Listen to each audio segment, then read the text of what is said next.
I've apparently been debunked by a carnivore, and thanks to those of you who sent it my way because I wasn't tagged in it. I wonder why.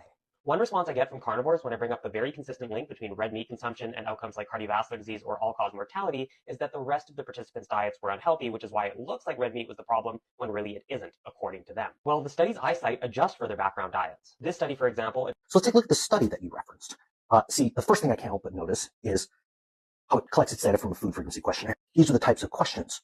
Roast beef, steak sandwich, burger from McDonald's, pot pie, casseroles. So he starts by issuing the classic, look at the types of foods that are considered red meat. Well, yeah, they contribute to red meat intake. So color me surprised when researchers who are interested in evaluating the effects of red meat consumption look at foods that contain red meat. What a concept. Now, I know some people will use that to say that the impact of red meat on cardiovascular disease is confounded by the bread, noodles, etc. that it comes packaged with, but I actually addressed that in the video right after the part where he cut it off. I wonder why he did that. They adjust for those variables like refined grain intake, which those foods also contribute to. This helps to isolate the effect of the meat specifically. And when studies actually do separate red meat in the form of steaks from, say, lasagnas or burgers, you get about the same result. Further, food frequency questionnaires are validated in a number of ways. This includes 24-hour recalls and weighted food records where people will actually weigh out their food at various points over time to see how well the questionnaires correlate with their actual intake. And the questionnaires do pretty well. But let's pretend that it actually has good data that goes into this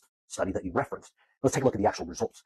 See, the results are a 3 to 7% relative risk increase of CVD and all-cause mortality with a less than 2% absolute risk increase over 30 years. This is where he's being really disingenuous. He doesn't mention that that 3 to 7% increased risk was for 2 servings a week. Again, my curiosity has me wondering why he didn't mention that. In fact, it was in the very next sentence that he conveniently cut off. And last I checked, carnivores aren't just consuming 2 servings of red meat a week. And when we look at daily consumption, risk is substantially higher. In fact, they go on to further say it is highly unlikely that the increase of a single food group is correlated to a substantial increase in cardiovascular disease and all-cause mortality. It just keeps getting worse. I will grant that changing intake of a single food group isn't likely to have an earth-shattering effect on one's risk, but it can have an effect. And again, he removed the very next sentence where the authors note that most people consume these foods enough to matter, not just the measly 2 servings a week. Plus, I would add that carnivores are emphasizing the consumption of a food associated with poor outcomes while reducing the intake of a number of food groups that actually improve long-term outcomes. So they aren't just modifying a single food group. So this is really just a terrible attempt at a critique.